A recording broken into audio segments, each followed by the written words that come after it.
नमस्कार, मैं हूं राजमोहन तिवारी और आप देख रहे हैं लाइव बिहार।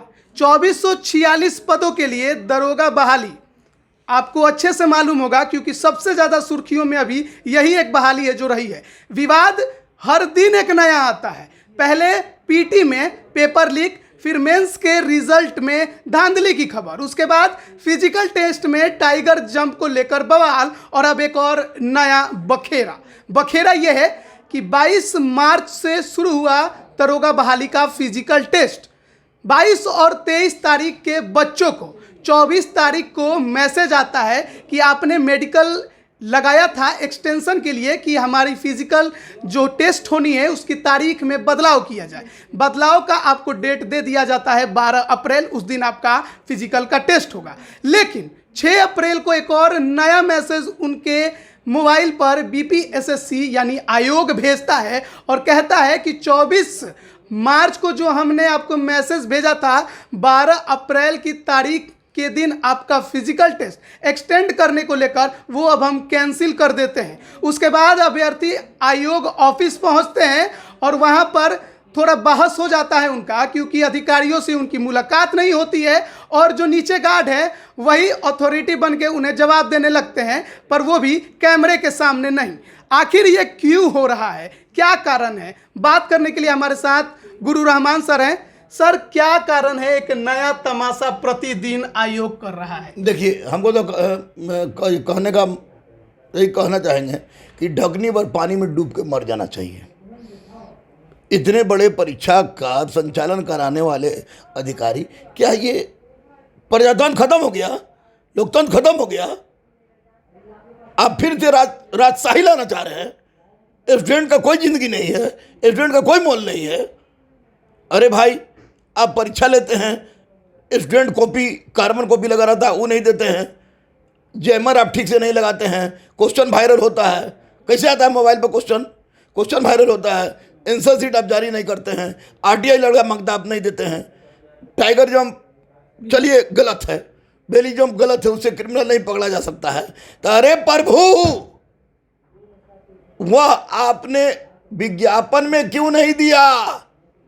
6 मिनट से 6.5 मिनट की दौड़ को विज्ञापन में देते हैं और टाइगर जंप बेली जंप नहीं रहेगा, वह दौड़ के दिन करते हैं।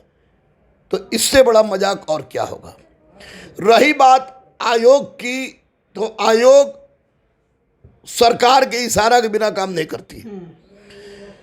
सरकार को चाहिए कि कड़ा स्टेप लें। रोम जल रहा है, नीरो बांसुरी बजा रहा है कि कहावत को दूर करें।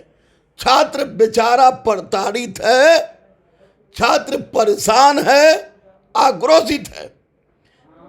12 को जिनका फिजिकल होने वाला था मेडिकल वाले का, जिनका एक्सेप्ट हुआ, उसको बढ़ा दिया गया। मैं जान रहा हूं कि कैंसिल कर दिया। हाँ, कैंसिल कर दिया गया। मैं जान रहा हूं कि महिलाओं के दौड़ के बाद इन लोगों का डेट आयोग को देना होगा, हंस के, रो के, गा के, क्योंकि मेडिकल इन्होंने लगाया है, आयोग ने स्वीकृति दी है। और वैसी परिस्थिति में इन लोग का आपको फिजिकल सरकार को लेना ही पड़ेगा। बिना कारण के अगर आपने कैंसिल किया तो आपको ये भी बताना चाहिए कि क्यों हम आपका कैंसिल कर रहे हैं। देखिए, कारण तो है ही, बता नहीं रहे हैं। और यही सबसे बड़ी विडंबना है, चाहे पीटी में हो, चाहे मेंस में हो, चाहे टाइगर जंप में हो, चाहे बेली जंप में हो, चाहे मेडिकल का वाले का समय बढ़ाने का हो। इस सब का कारण आयोग जानता है, सब का कारण सरकार जानता है। लेकिन बच्चों के साथ गलत हो रहा है। क्वेश्चन वायरल होता है, सरकार कहती है कि क्वेश्चन, आयोग कहती है कि क्वेश्चन नहीं वायरल हुआ है। पेपर में खुल के आप क्यों नहीं बोलते कि वायरल नहीं हुआ है? तब जब वायरल नहीं हुआ है तो जो गलत वायरल करा है उसको गिरफ्तार क्यों नहीं करते हैं? इसका मतलब कि कहीं ना कहीं आपके कथनी और करनी में अंतर है। आप आयोग हैं, आयोग का यह कर्तव्य बनता है कि छात्रों संबंधी तमाम समस्याएं आप उसके सामने उपलब्ध कराएं, क्योंकि वह उसका नैसर्गिक अधिकार है, अगर इस अधिकार से छात्रों को वंचित किया जाता है तो मैं तो समझूंगा कि राजतंत्र या लोकतंत्र समाप्त हो रहा है, राजतंत्र हावी हो रहा है। आयोग में खून लग गया है। आयोग ने कल जो मैसेज भेजा उन अभ्यर्थियों को जिनका मेडिकल को लेकर एक्सटेंड किया गया फिजिकल टेस्ट, उसमें उसने इतना लिखा कि आपको जो डेट दिया गया था उसे कैंसिल किया जाता है। अगर आगे डेट देना है तो उसे संतुष्टि करने के लिए बच्चों को, क्या उसमें यह नहीं लिख देना चाहिए था कि आपको नया डेट भी दिया जाएगा बहुत जल्द? हाँ बिल्कुल बिल्कुल, यही तो मैं बोल रहा हूँ कि आयोग ने आधा बात कहा, प्यास बोल दिया, लगा हुआ है छोड़ दिया। प्यास लगा हुआ भी है, प्यास नहीं भी लगा हुआ है। तो आयोग एक बात तो बोल दिया, लेकिन पूरा बात बोलते पता नहीं कहा इसके दिमाग में सवार हो गया। पूरा बात बोलता बच्चे संतुष्ट होते, कोई दिक्कत नहीं होता। लेकिन मैं बोल रहा हूं आपके लाइव बिहार चैनल के माध्यम से, तमाम मेडिकल का एप्लीकेशन देने वाली बेटी और बेटों का, कि उनका फिजिकल होगा और बहुत जल्द आयोग को नोटिस देना पड़ेगा पेपर के माध्यम से, और आयोग देने भी जा रही है। मेडिकल को लेकर तमाम दरोगा अभ्यर्थी, बहुत से लड़के और बहुत से लड़कियां, दोनों ने ही रिक्वेस्ट के लिए आवेदन किया था आयोग में। सबका तो एक्सेप्ट भी नहीं हुआ है, कुछ का ही एक्सेप्ट हुआ है। और उनमें भी कुछ बच्चे ये कह रहे हैं कि सबको ये मैसेज नहीं आ रहा है, कुछ को ही मैसेज आया है, 80% को नहीं आया है।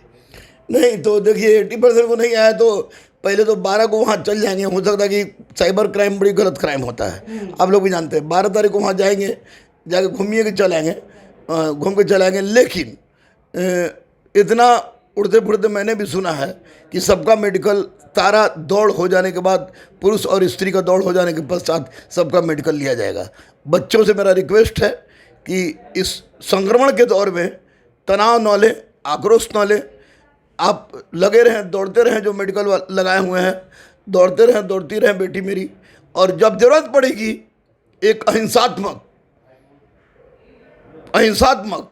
हिंसा से बिल्कुल अलग एक आंदोलन की, तो मैं इन लोग बच्चों को शर्म दिलवाऊंगा कि 8 लाख फॉर्म भरते हो और 2000 रोड पर उतरते हो। मैं सिर्फ कह रहा हूं कि 8 लाख नहीं चाहिए हमको, 50,000 युवा चाहिए।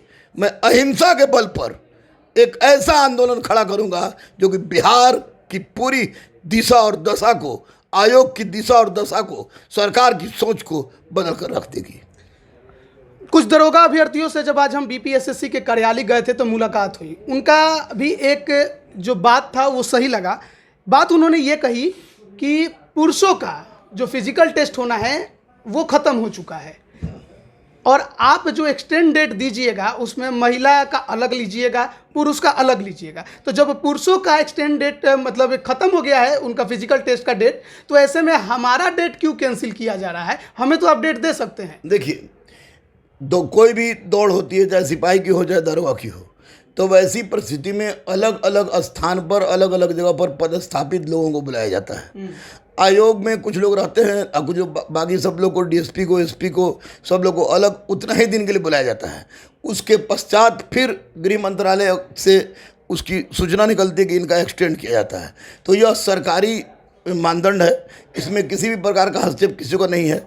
लेकिन सबसे बड़ा केवल एक गलती आयोग का यहाँ है कि उसने डेट एक्सटेंड करने की बात कह दी है, लेकिन कब लेंगे यह नहीं कहा है। यही बच्चों के साथ बहुत बड़ा विश्वासघात है, इसको मैं विश्वासघात कहूँगा। ये तमाम विवाद इसलिए खड़े होते हैं क्योंकि एक तरफ अभ्यर्थी आरोप लगाते हैं आयोग पर, आयोग के पास जब कोई जाए तो आयोग इस पर जवाब नहीं देना चाहता। क्या आयोग को इस पर अपनी प्रतिक्रिया नहीं देनी चाहिए थी? नहीं, बिल्कुल नहीं। आपको सबसे बड़ा प्रॉब्लम वही है, लड़के कहते हैं कि क्वेश्चन वायरल हो गया, आयोग कहता है कि नहीं। लड़के की बात को, लड़कों की मांग को कभी भी आयोग के द्वारा स्पष्ट रूप से सामने आकर करने या कहने का प्रयास ही नहीं किया गया। आज अब छात्र और आयोग, जिसका संबंध बिल्कुल ऐसा है जिसकी जो अनाश्रय संबंध कहा जाता है, वो संबंध की तिलांजलि दे रहा है आयोग। आयोग अगर सामने आके कहना शुरू कर दे कि फलाना चीज़ हुआ है, फलाना फलाना दिन होगा, फलाना चीज़ हुआ है, फलाना फलाना दिन होगा, क्वेश्चन वायरल है, देखो हम दोषी को पकड़ के सामने ला रहे हैं, तुम्हारा कॉर्बन कॉपी दे रहे हैं, तुम्हारा आंसर दे रहे हैं, तुम RTI में जो मारे वो दे रहे हैं, अगर ऐसा कर दे आयोग तो फिर तो बल्ले बल्ले है, फिर बच्चों के साथ कोई प्रॉब्लम ही नहीं होगी। आयोग ऐसा नहीं कर रही है, हो सकता है कि बच्चों से बदला लेने, अब बच्चों से बदला लेने की बात सोच रही है, तो मैं सोचता हूँ विनाश काले विपरीत बुद्धि, विनाश काले विपरीत बुद्धि। ये स्क्रीन पे आप देख सकते हैं वो मैसेज है जो 24 तारीख को एक दरोगा अभ्यर्थी के मोबाइल पर आया था कि आपका जो फिजिकल टेस्ट को लेकर आपने एक्सटेंड करने के लिए आवेदन दिया था वो अब 12 तारीख को आपका फिक्स कर दिया गया है। 12 अप्रैल को आप अपना फिजिकल टेस्ट देंगे, एडमिट कार्ड भी जारी कर दिया गया। फिर 6 अप्रैल को उसके पास ये वाला मैसेज आया है और उसने साफ तौर पर आयोग लिखता है कि आपको जो 24 मार्च को हमने मैसेज दिया था 12 अप्रैल की तारीख के दिन आपका फिजिकल टेस्ट लेने का, उसे अब हम कैंसिल कर रहे हैं। क्यों कैंसिल कर रहे हैं ना ये लिखा गया है, क्या आगे लेंगे या नहीं ये भी नहीं लिखा गया है, और क्यों कैंसिल कर रहे हैं ये भी नहीं लिखा गया है। यही सबसे बड़ा कंफ्यूजन का माध्यम है। किसके लिए? अभ्यर्थियों के लिए। आप पूरी बात क्यों नहीं लिखते? और आयोग में जब जाते हैं तो अधिकारी अभ्यर्थियों से या हमसे बात क्यों नहीं करते? समस्या आखिर आपके सामने क्या आती है? हालांकि गुरु रहमान सर ने इस बात को लेकर स्पष्ट कर दिए हैं कि जैसे ही महिला अभ्यर्थियों का 11 अप्रैल को फिजिकल टेस्ट खत्म होगा उसके बाद आयोग को देना होगा नोटिफिकेशन कि जिनका मेडिकल को लेकर एक्सटेंशन दिया गया है, जिनको आगे फिजिकल टेस्ट लिया जाएगा, जिनका उनका डेट देना पड़ेगा। ये बात कह रहे हैं गुरु रहमान सर, लेकिन आयोग अभी कुछ नहीं कह रहा है और उसी का इंतजार हमें है और उसी इंतजार में अभ्यर्थी भी लगे हुए हैं, डबल माइंड में है, तैयारी करें या आयोग के पास दौड़े। सर का कहना है कि आप तैयारी करिए, आयोग आपका एग्जाम लेगा ही लेगा, उसे लेना पड़ेगा। आप देखते हैं आगे क्या होता है। हर दिन एक नया तमाशा BPSSC करते रहता है और उसी का एक ये भी हिस्सा ही आप कह सकते हैं। आप बने रहिए लाइव बिहार के साथ। आपका बहुत बहुत धन्यवाद और सर गुरु रहमान सर को भी बहुत बहुत धन्यवाद कि उन्होंने हमें समय दिया। Thank you thank you thank you. Live Bihar YouTube पर सब्सक्राइब और Facebook पर लाइक जरूर करें।